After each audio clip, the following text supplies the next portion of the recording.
Qu'est-ce qu'une similitude indirecte? C'est une similitude qui oppose les mesures des angles orientés. C'est-à-dire, si vous lui donnez un angle orienté dont une mesure est pi sur 3, l'image sera un angle orienté dont une mesure est moins pi sur 3. Exemple, le plus simple, c'est une symétrie orthogonale qu'on appelle aussi symétrie axiale, qu'on appelle aussi réflexion.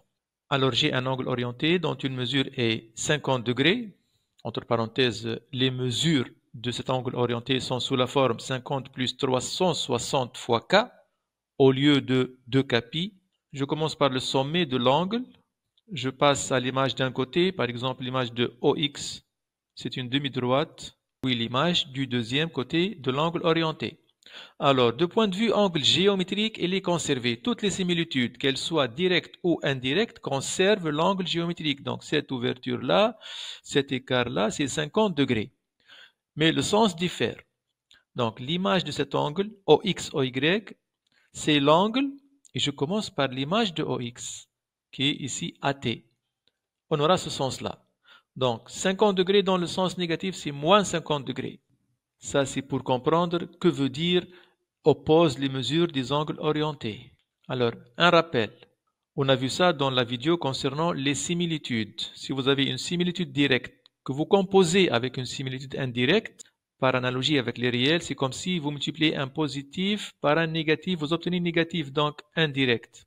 Négatif multiplié par négatif, c'est positif. Ça, c'est pour trouver rapidement, mais pour comprendre, ceci, elle est indirecte.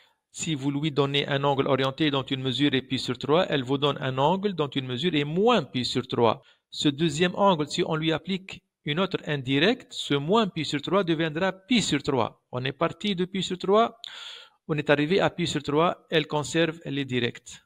Théorème. ABCD 4 points du plan, A et B distincts, C et D distincts. Il existe une unique similitude indirecte qui envoie A sur C et B sur D.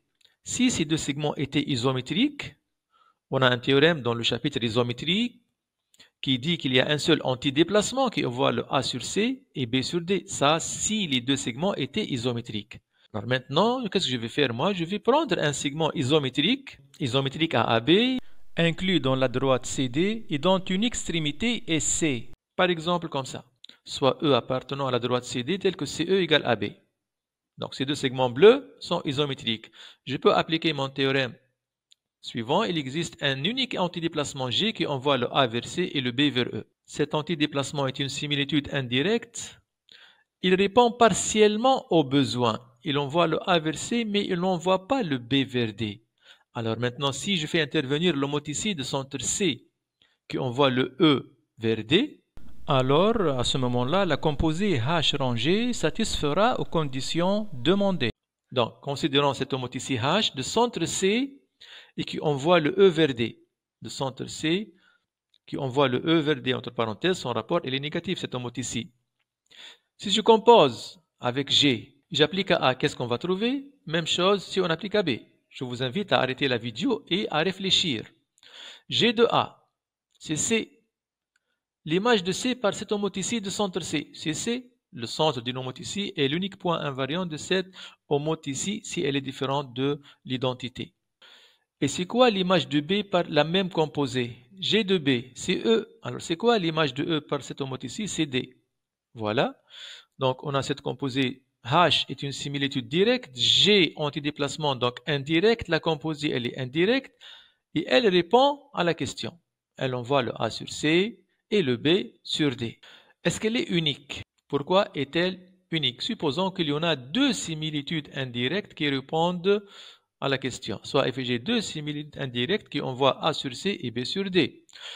Donc ces deux similitudes auront le même rapport, n'est-ce pas? Distance d'arrivée CD divisé par AB. Si on considère maintenant la composée f-1 rangée, et on l'applique à A, c'est quoi G de A? C'est C. C'est quoi f-1 de C? f-1 de C, c'est A. Même chose pour B. Donc cette composée-là, elle fixe le A et le B. Mais c'est quoi cette composée? Alors f indirect, f-1 indirect. G indirect, la composée de deux similitudes indirectes, elle est directe. Quel est son rapport?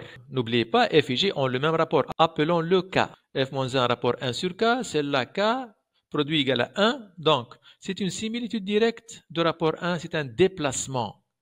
Les déplacements, on les connaît, translation et rotation.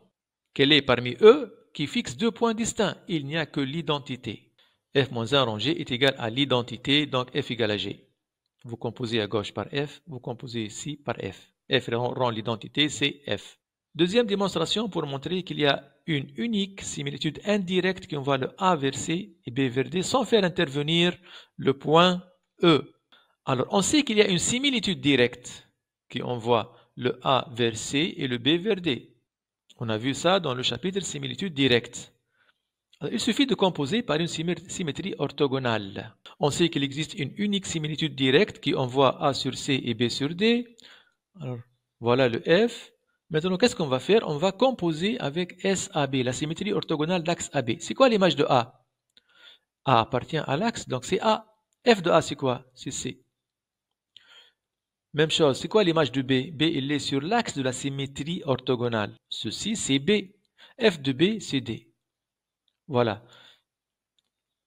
Cette similitude directe, on voit le A vers C et B vers D. Cette composée, c'est une similitude indirecte et qui fait la même chose. D'accord? On a pu aussi considérer cette composée-là, SCD rend F. Elle envoie le A vers C et le B vers D. Et elle est indirecte, car n'oubliez pas, une symétrie orthogonale, c'est un antidéplacement, donc similitude indirecte. Vous pouvez me dire, mais voilà, on a trouvé deux similitudes indirectes, celle-là et celle-là. Non, en fait, elles sont égales, à cause de l'unicité qui se démontre de la même façon que tout à l'heure. Théorème. Une similitude indirecte de rapport différent de 1 admet un unique point fixe appelé centre de la similitude, comme pour les similitudes directes. Si le rapport est différent de 1, il y a un unique point invariant qu'on appelle centre. Soit F est une similitude indirecte de rapport K différent de 1, considérons F rend F. F rend F, donc indirect rend indirect, c'est une similitude directe. De rapport combien? De rapport le produit. K fois K, K au carré. De rapport K au carré. Alors, le K au carré, il est différent de 1, n'est-ce pas? K au carré est différent de 1. Pourquoi? Parce que s'il était égal à 1, le K c'est ou bien 1 ou bien moins 1. Le moins 1 c'est impossible car le rapport d'une similitude est toujours strictement positif. Notre cas il est différent de 1. Donc cette composée qui est une similitude directe, puisque son rapport est différent de 1, elle admet un unique point fixe qu'on appelle A. Donc F rend F de A c'est égal à A. Si on pose F de A, on l'appelle B. Et on réécrit ceci. On aura F de B égale A. On écrit les deux. Donc F de A égale B, puis F de B égale à A. Une similitude multiplie les distances. Donc AB égale K fois AB. On emmène tout à gauche, on aura AB moins KAB égale à 0. On met en facteur AB, on aura ceci, un produit qui est nul. Donc ou bien le K égale à 1, ce qu'il faut car le K est différent de 1, il reste distance AB égale 0, donc A égale B. A égale B, je réécris ceci. J'obtiens F de A égale A. Donc F admet un point invariant. Alors pourquoi est-il unique? Donc on a trouvé F de A égale à A. J'applique F à gauche et à droite. Égal à F de A. Le F de A, le voilà, il est devant vous. C'est égal à A. Donc F rend F de A égale à A. Ceci entraîne que A est le centre de F rend F. De même, s'il y a un autre point fixe pour F, qu'on appelle oméga par exemple. J'applique F à gauche et à droite, on aura F rend F de oméga égale F de oméga. Ce F de oméga, je le remplace par oméga. Donc F rond F de oméga égale oméga. Donc oméga sera centre de F rond F, mais F rond F est une similitude directe de rapport différent de 1, elle n'a qu'un seul point invariant qui est le centre, donc A égale oméga. Car une similitude directe de rapport différent de 1 admet un seul point fixe.